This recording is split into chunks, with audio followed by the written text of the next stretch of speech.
So, how are we supposed to live through a coup? We're only a few days into this all-out assault on our government systems, and I realize I personally need coping strategies. It's been a challenge. I spend a lot more time just lying on my sofa reading news on my phone. That has its limits in terms of mental health and even physical health.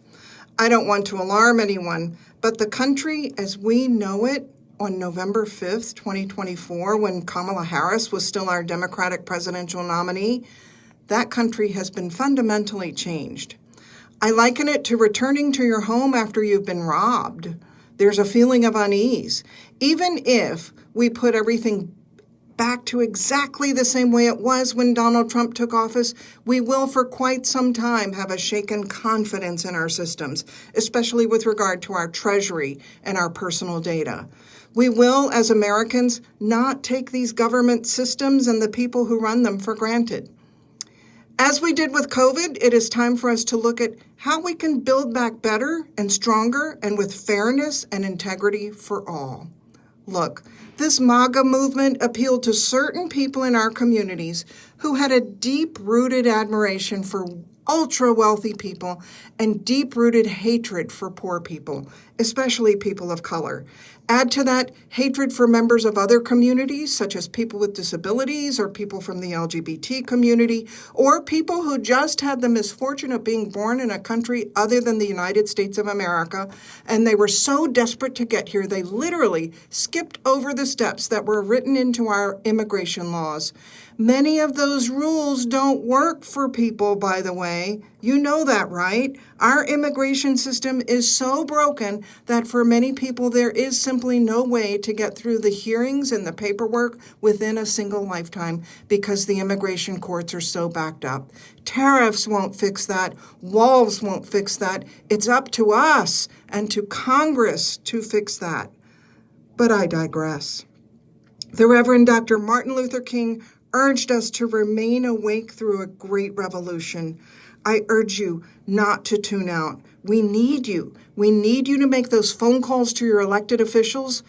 Remain awake. I need you to stay informed. Engage in the solution and not the horror.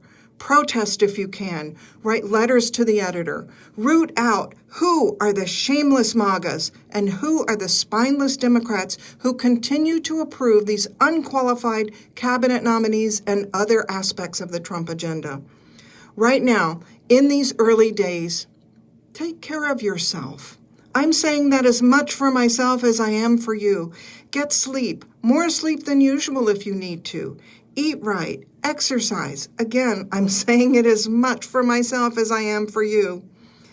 And it's not too early for us to start to visualize what do we want our post-MAGA era in the United States to look like, and what can we do in our communities to make that happen, starting now, even while this mess in Washington is unfolding. You see, this desire for destruction of our federal government happened because of what we weren't getting right in our local communities. In our hometowns and cities, where can we deliver more opportunities for everyday people, more respect for every person, living wages, nutritious food at affordable prices, preservation of our air and water, a healthy supply of affordable housing, healthcare for all that is affordable and available without long waits, caps on prescription drugs. This is how we survive and overcome the circumstances that created a coup. We have a special election coming up in New York 21. I'll need your help. If you are a voter in New York 21, you probably know that our party leaders have not yet selected a nominee.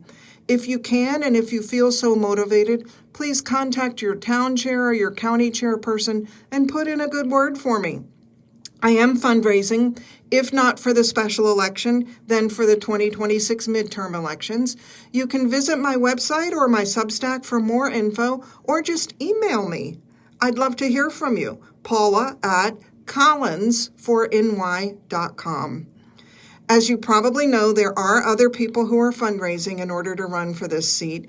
I seem to be the only one actually talking about platform and action steps and on an up-to-the-minute basis.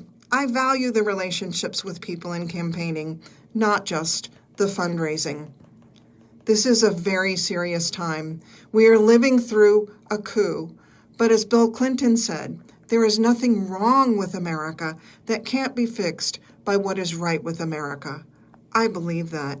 Think about your post-MAGA vision and actualize that in your community. We'll talk again soon.